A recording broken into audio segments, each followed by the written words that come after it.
Мысалы, білесіз бе, Мирхат мырза, көбісі айтады ғой, вот бағанағы сұрағыма оралатын болсам, первый, кто пришли, только верхушка зарабатывает деген сияқты.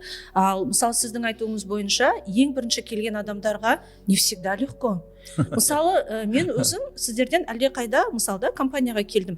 Мен келген кезде система барлығы дайын болды. Доставка болсын, продукция, склады, офис деген сияқты да. Сіздер бастаған кезде мұның барлығы болған жоқ. Сондай қиыншылықтардан, мысалы, сіз қалай өттіңіз? Сіз, мысалы, сендіңіз ғой, основательдарға, компанияға сендіңіз. Біз бастаған кезде біз бір Ionwave деген продукциядан бастағанбыз. Бір өнім.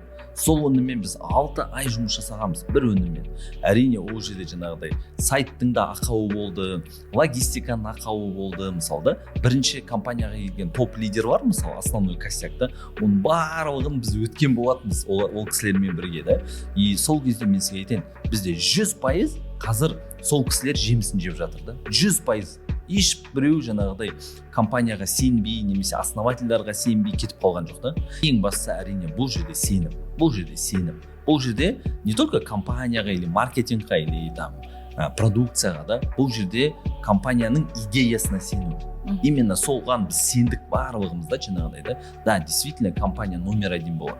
Не только Қазақстанда или СНГ-да да, номер 1 әлемде болады деп соған қазір қол ұстасып әрекет жасап жатырмыз да.